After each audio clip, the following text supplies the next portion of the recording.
Our grandson is coming home, so let's have steak again today. Rhino, hurry up and order the catering. At my in-laws' house, we order steak through catering once a month as a treat. All right, shall we eat? What about mine? How many times has this happened now? Every time they don't prepare a steak for me. My mother-in-law just lets me place the order, and once I've fulfilled that role, there is no steak for me. My mother-in-law is very assertive, and I just can't stand up to her. I guess I'll just have to put up with it again. Just when I was about to give up, Grandma's really mean, isn't she? What? My name is Raina. I'm a 38-year-old housewife. Having no particular talents, I used a matchmaking service and met my current husband, Craig. I wanted to get married but was struggling to find a good match, so the matchmaking service was my last hope. I was almost resigned to giving up, but then I met a man who shared my love of movies. That man is now my husband. We hit it off on a movie date, had a smooth courtship, and got married. My husband, being 2 years older, was kind, but that kindness disappeared when our son was born. Our marriage had grown cold when two changes occurred. The first was our son's IQ, which suddenly soared as he grew. By third grade, he could handle subjects at an 8th grade level. Moreover, our son, who loved reading, was able to speak 5 languages by 5th grade. However, his intelligence led to bullying and he stopped attending school. Thanks to an opportunity to study abroad suggested by his teacher, he's now studying at Cambridge University in England. The second change was moving into my in-laws' house when our son went abroad. My husband's work location changed, so we moved into his parents' house, which was closer. Having become a housewife after marriage, I had no choice but to follow my husband. Little did I know this would be the beginning of a difficult life. My mother-in-law was the only one living at the in-laws' house when we moved in. My father-in-law is in the hospital due to illness. I am not feeling very well, so I need you, young one, to work hard for me. That's what I was told on my first day living in my husband's family home. But my mother-in-law doesn't seem sick at all. She even seems more energetic than me. How old are you, mother-in-law? 64 this year. My husband answers my question with a hint of annoyance. Really? But she doesn't look sick at all. In this house, whatever Mom says is the law. Don't you dare question her or you'll be in trouble. Upon hearing those words from my husband, I suddenly felt incredibly alone. I could clearly sense my mother-in-law's hostility towards me, but I never thought my husband would abandon me like this, even though our marriage had gone cold. Come on, Rhino, get to work. You'll be staying here, so first clean the floors with this mop. With that, I was handed an old mop and bucket. Looking around, I noticed dust accumulated everywhere. It was clear the cleaning hadn't been thorough. Can I start using the vacuum cleaner? I thought to tackle the dust first. Don't rely on modern tools. Just do it all with the mop. Despite having a vacuum cleaner in the house, my mother-in-law refused to let me use it. I gave in and obediently replied, "Understood. Could you do that part while I do this one?" I thought we would clean together, so I asked my husband, but my mother-in-law interrupted with a contemptuous look. What are you talking about? Craig and I will chat and rest here. You clean by yourself. But the house is unnecessarily big with 6 beds, 3 baths. It was impossible for me to clean it all alone. Also, do the dishes that have piled up, please. I was already at my limit with the floor cleaning, and now she was adding more demands? I can't handle it all. The house is too big.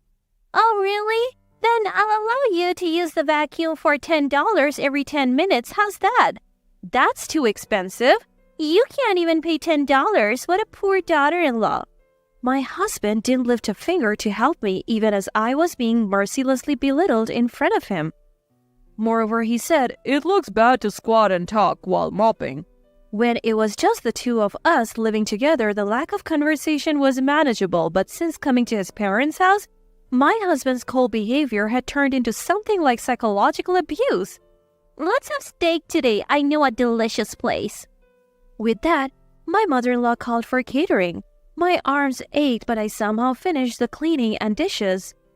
And right when I finished, the catered steak arrived. I worked hard for this. I was beyond excited for the steak.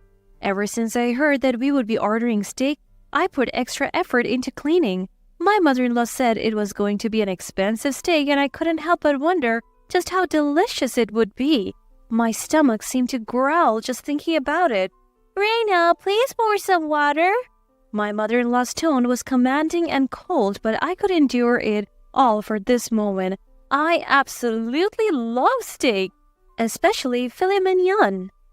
Once I finished pouring the water, the ordered steaks were lined up on the table. Oh, wow, it looks delicious. Thank you, mother-in-law.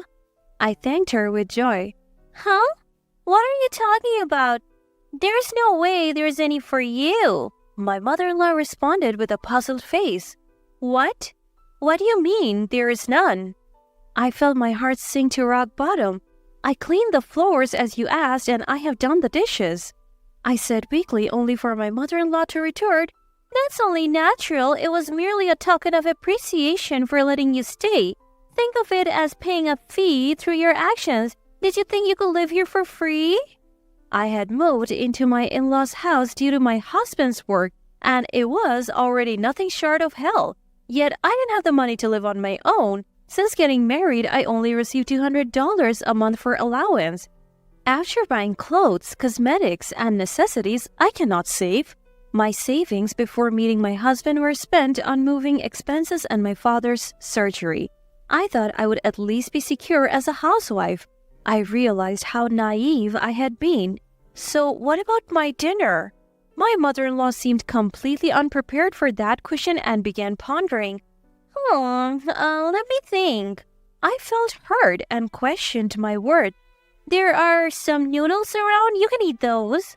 The table held high-quality steaks, and my meal was noodles? This stark difference told the story of my place in this family. They both ate their steaks in silence, never offering me a bite. Reina, wash this knife and fork thoroughly. The only time I came close to the steak was when I washed the knife and fork after they were done eating. From the very first day, I endured horrible mistreatment, and I was mentally and physically exhausted. One day, during this never-ending cycle, a call came from our son who was studying abroad. Mom, long time no see. Hey, you were good at handcrafts, right? What's this all of a sudden? I wouldn't say I'm good at it, but I do embroidery as a hobby. Really? Handcrafts are trendy here in America now, and I was reminded of your work. There are specialty stores here, but even looking back now, the quality of your embroidery is on another level. My son praised me during this rare phone call. How long has it been since someone praised me? I couldn't help but feel happy and even shed a few tears. Thank you. Only Leo would say something like that to me. My emotions must have transmitted to my son because he said, Mom, is something wrong? Your voice is trembling. What? My son is learning psychology in school, it seems. He said he has perfectly memorized all human unconscious actions that tie to mental states.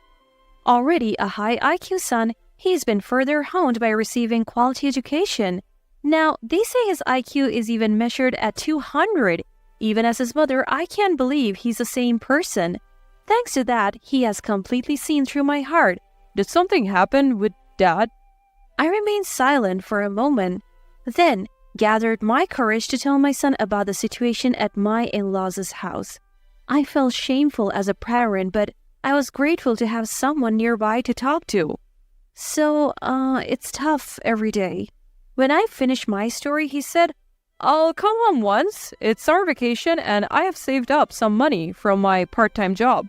I insisted that everything was fine, but he wouldn't listen, and my son is coming home soon. Time flew during our long overdue phone call, and an hour had passed. Feeling rejuvenated, I thanked my son and hung up. When the call ended, my mother-in-law approached me with a glare. That's quite a luxurious long phone call. The energy I gained from my son slowly depleted as I dealt with my mother-in-law. I'm sorry. More importantly, we're having a block party at our house tomorrow. Take care of the shopping.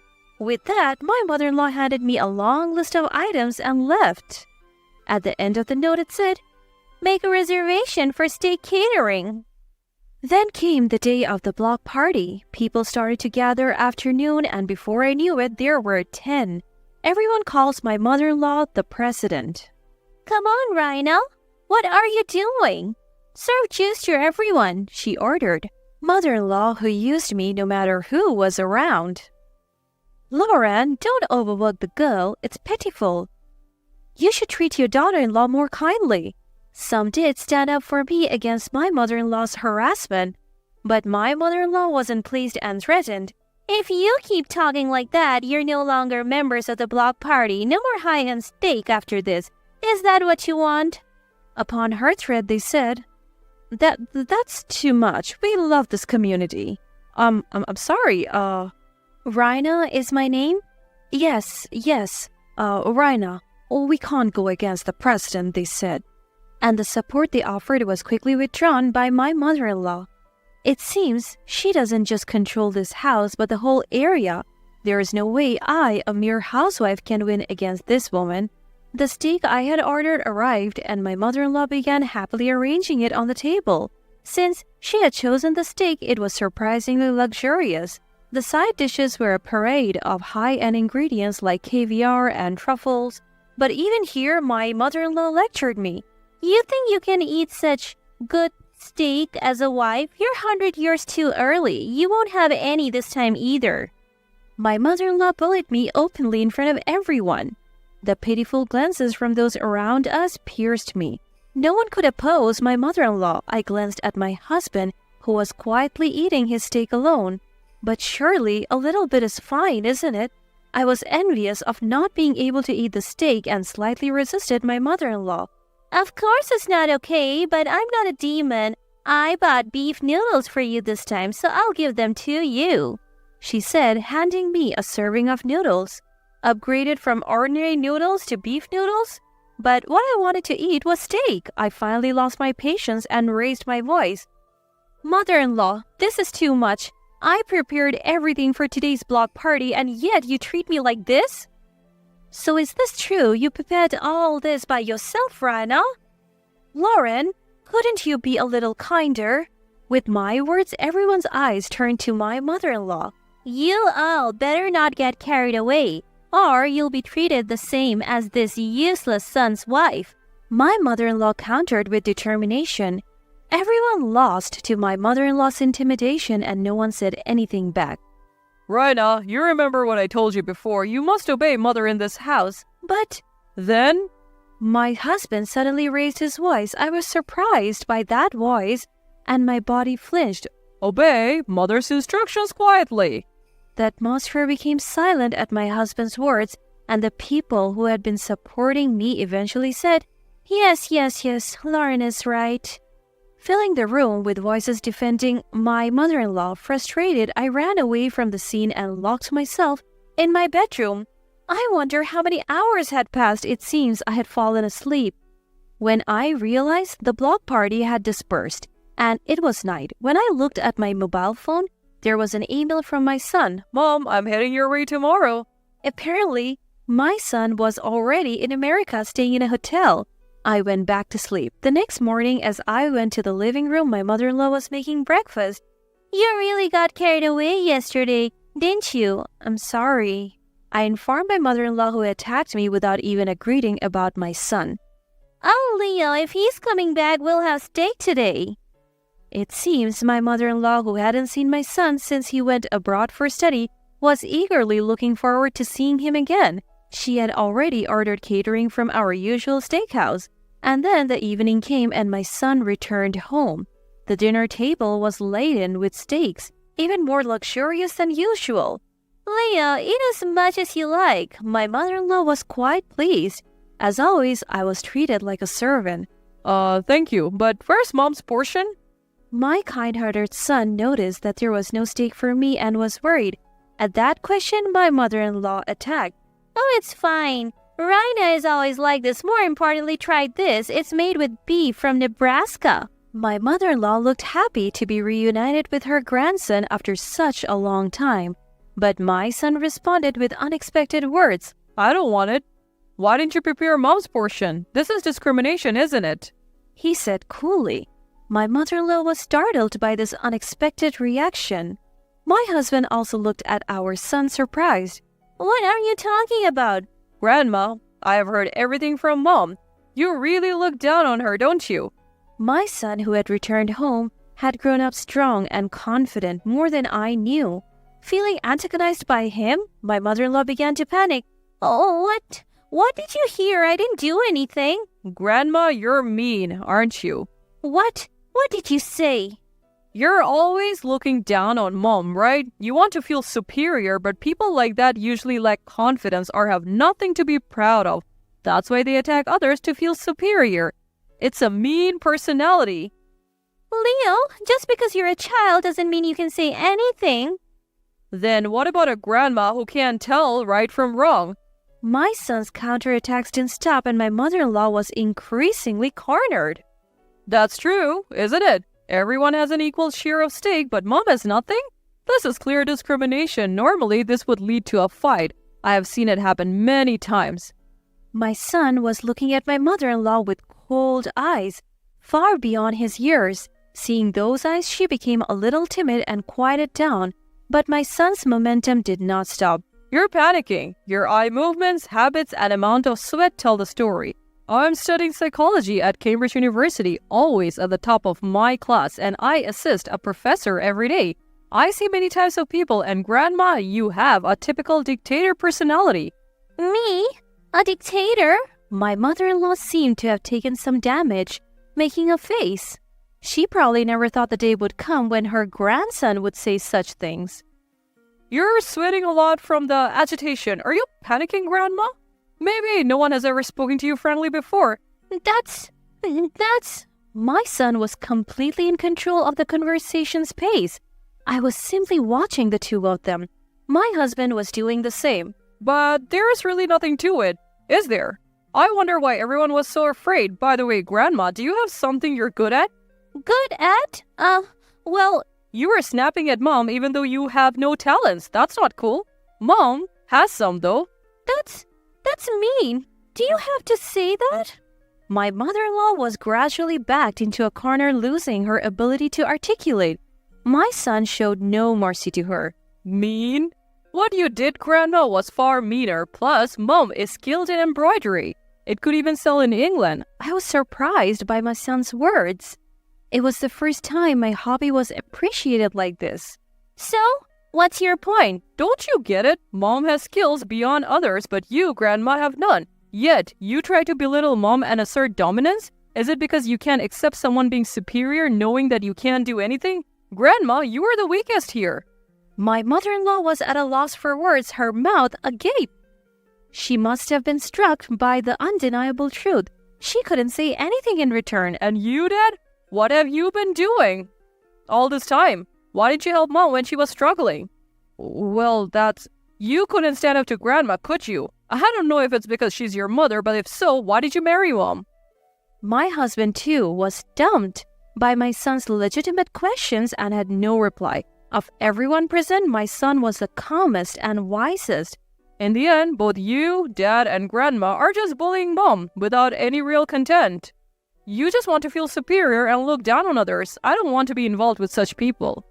My son's relentless words made my husband and mother-in-law's faces more rigid than ever before. Whether it was frustration at not being able to retort or something else, they tightly clenched their lips. My son's words hit home accurately and there was nothing they could do. I was simply delighted that my son had grown so wonderfully, and I couldn't help but gaze at him. Then my son said to me, "Mom, let's leave these two and move to England together." England? But we don't have the money and finding a job there will be tough. As I replied, my son, who had been serious until now, began to smile. Actually, one of my classmates has a father who's a Hollywood actor. I became friends with him, and when I showed him pictures of your embroidery, he praised them. Then his father heard about it. Really? That's wonderful. My son continued. So his father wants to buy your work and then use a spread with over 200 people now waiting to buy your pieces. What? As I expressed my surprise, My mother-in-law and husband also listened to my son's story with astonished faces. My son went on. Mom, I'm sorry for taking the liberty of arranging this, but they want you to open a store with your handmade crafts. The kid's dad will handle all the expenses, including the cost for relocation, so let's turn your hobby into a job in the UK. My son's eyes were sparkling with excitement. Indeed, for something I do as a hobby, people around me often praise my finished works. I never dreamed that this would become my job. And in England? No less, not America. I fell silent for a while, pondering.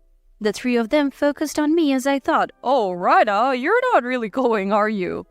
You can't be serious, right? My mother-in-law and husband asked me with frantic expressions. I thought hard about it. My son was right. If I'm going to be harassed at my in-laws' house anyway, I want to make my hobby my job. Moreover, the already frosty relationship with my husband has worsened due to his cold attitude. I felt like I didn't need to be here anymore, and I made up my mind. I'll give it a try. I accepted my son's proposal. My son was overjoyed at my answer, and my mother-in-law and husband wore shocked expressions. I decided to say it plainly. That's it. I'm divorcing you. I'm tired of being with you and being oppressed by your mother. Let me be free. With that, my husband slumped and said, All right. My mother-in-law was ranting until the end, but I didn't catch any of it and don't remember. And so, the divorce was finalized without fuss and I was freed from my in-laws' house. Now, I'm busy in England preparing to open a shop. I insisted on making all the products by hand. This may be the most fulfilling time in my life. Later, I heard from my son that right after I arrived in England, my former mother-in-law stumbled at the entrance and ended up in the hospital. When she was injured, my former husband didn't know what to do, so he called an ambulance, but as she was being carried away, she ranted and raved, her complaints echoing throughout the neighborhood.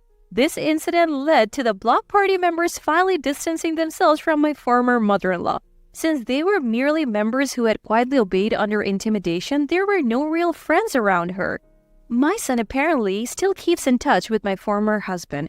It seems my former husband is doing all the housework by himself since my former mother-in-law was hospitalized, and with increased expenses, he has started working a late-night part-time job. The two who had continued to torment me have now begun to fall in love. Considering my former mother-in-law's age, full recovery may be difficult and she may need care even after discharge. It's going to be tough, but I hope the two of them will do their best to live on. I'm steadily working on products for the opening. My son is helping with the interior decoration of the shop next door. Although the idea of moving abroad was scary at first, my son is helping me wholeheartedly, which is very reassuring. My son who rescued me from a painful in-law family. Now, as a mother, I will do my best to support my son as I finish the last piece. My sister dumped her corporate boyfriend and stole my fiancé. All because she found out he worked at a hospital. Thanks for handing over a doctor boyfriend to me.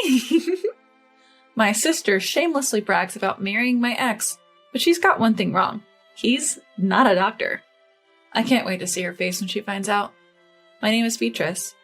I have a younger sister named Catherine, just a year apart. We're not on bad terms or anything, but ever since we were kids, Catherine has always tried to outdo me. She's never satisfied unless she's better than me. Hey sis, did you get your test back today? Yeah, just got my math test back. Let me see. Just as I thought, I scored higher again. Whenever she scores higher, she flaunts it to our parents. Our parents often praise Catherine more, the one who's always seeking attention over the quiet me. In middle school, Catherine joined the same badminton club as me. Let's have a match, sis. By beating me, a senior, Catherine became the star of the club. Whether at school or home, Catherine always got the spotlight. Whenever I tried something, she'd do the same, always trying to outshine me. Still, I never disliked her. Her competitive nature was endearing, and watching her succeed wasn't so bad. But looking back, she probably saw my attitude as being smug. Catherine started to see me as a rival. I was decent at both studies and sport, but I wasn't the type to show off like Catherine. So I wasn't really popular at school. On the other hand, Catherine was always the center of attention and often got confessions from boys. You know, a boy from your class confessed to me. Even though you're closer to him, he chose me. Guess I'm more attractive. Catherine believed that being popular with boys proved her superiority over me. She started dating multiple boys, sometimes even bringing them home to show off. Sorry for showing off, sis. She'd act all lovey-dovey with her boyfriend at home, as if to flaunt it to me. But I'm the type who wants a long-term relationship, so I wasn't envious of her frequent change of boyfriends. Noticing this, Catherine began to brag about the quality of her boyfriends. My current boyfriend goes to Stanford. I also got a confession from a guy at MIT. It was hard to choose. Throughout college, Catherine dated many guys. After graduation, she started bragging about their jobs instead of their schools. My new boyfriend works at a listed company. A successful man is the best, right? Eventually, she introduced her boyfriend to our family, saying she wanted to marry him. This is Bradley. He's an elite working for a trading company. He said I could even quit my job and become a housewife after we marry. Bradley, a year older than Catherine, seemed calm and listened to Catherine's stories with a smile. Sorry, I'm getting married before you, sis. If I waited for you, I'd become a grandma. Hearing this, Mom looked puzzled. Wait, didn't Beatrice have someone she's dating too? Yeah. I hadn't told Catherine because I didn't want her to feel competitive, but I actually have a fiancé too.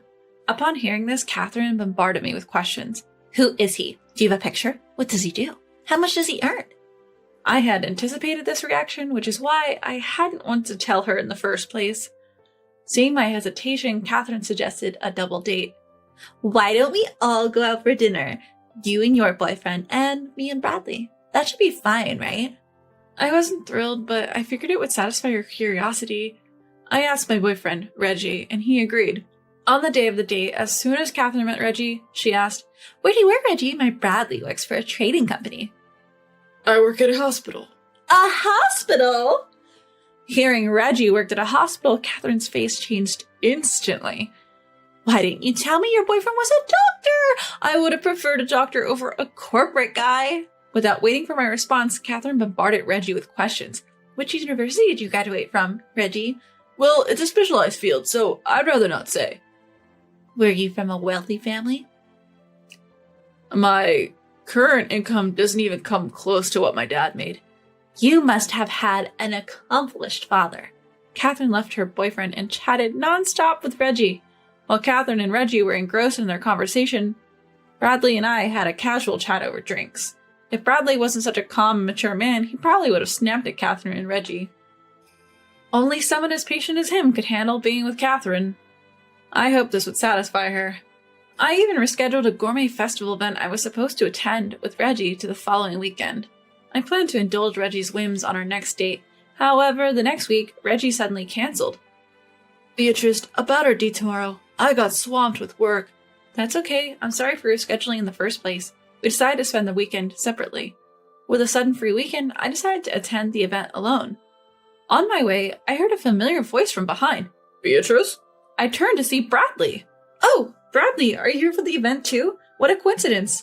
Catherine suddenly had work and canceled our date. That's just like me. I was supposed to come with Reggie, but he got caught up with work and had to cancel. Bradley mentioned he learned about the event from Catherine and was interested. Did Catherine know about this event too? I had a bad feeling. Entering the venue, my worst fears were confirmed. I spotted Catherine, arm in arm with Reggie, laughing and enjoying themselves. Unable to hide my shock, I approached my sister. Catherine? Reggie? What's going on here? While Reggie looked uncomfortable, Catherine seemed smug. Isn't it obvious? I've decided to date Reggie. What are you talking about? Reggie is my boyfriend. Ex-boyfriend, right? Reggie seems to enjoy my company more than yours. But you have Bradley. Bradley, standing next to me, seemed lost for words. Catherine glanced at him and said dismissively, Perfect timing. Bradley, let's break up. I've fallen for Reggie. Bradley's eyes widened. Are you serious? Of course, being a corporate wife is fine, but being a doctor's wife is way more appealing. I was too stunned to process Catherine's words. She had not only stolen my boyfriend, but also dumped hers without a second thought. I couldn't hide my disgust at her actions. Without any remorse, Catherine linked arms with Reggie and left. I can't do it anymore for my little sister, who doesn't even have a shred of ethics like that. I decided to distance myself from such a selfish sister. I didn't contact Catherine after that. It was 6 months later when she called me. Hey, big sis, I got married. Married? Don't tell me. Yes, to Reggie. She was reporting her marriage to the boyfriend she stole from me. She continued gleefully. You're too plain for someone like Reggie. That's why I took him from you. I had moved on from Reggie in those 6 months. After all, he was the kind of guy who shifted his attention from me to Catherine. I didn't miss him. I replied calmly. Oh, so you got married, so did he pay off all his debts? That's what are you talking about? He didn't tell you? What had concerned me during our relationship was Reggie's gambling addiction. He was deeply in debt due to his gambling habits. We were waiting for him to pay off his gambling debts before getting married. I had no idea. It seems Reggie hadn't told Catherine about his gambling or his debts. Catherine was momentarily speechless, but quickly regained her composure. Well, Reggie can pay it off quickly. After all, he's a doctor. He must earn more than a corporate guy like Bradley. Thanks for giving me a doctor boyfriend. I realized Catherine was still under a misconception. I decided to enlighten her. He's not a doctor. He's actually unemployed. What? But he said he worked at a hospital. He did work at a hospital as a janitor. It's all about how you phrase it. But he went to a good college and comes from a wealthy family, right? He went to a vocational school. That's why he didn't specify when you asked about his college. As for his family, they're just average. His dad, a regular office worker, probably earns more than jobless Reggie. Catherine was speechless, and rightfully so. She switched from Bradley to Reggie because of the supposed salary difference, only to find out that Reggie was just a casual worker, incomparable to a corporate employee like Bradley. After hanging up with me, Catherine apparently confronted Reggie. He confessed that he wasn't going to work every day but was gambling. That wasn't all. Upon their marriage, he had made Catherine the co-signer for his debts. Desperate, Catherine turned to her parents for help, but the debt was too much for her retired parents to handle. Next, she reached out to her ex-boyfriend, Bradley. I, who was at Bradley's place, answered her call. What? Why are you at Bradley's place? We've been dating since then. Hearing this, Catherine erupted in anger. What? How dare you date my ex-boyfriend, you traitor? Now it was my turn to be furious. You started all of this! I only started dating Bradley after you dumped him. Who in their right mind steals our sister's boyfriend?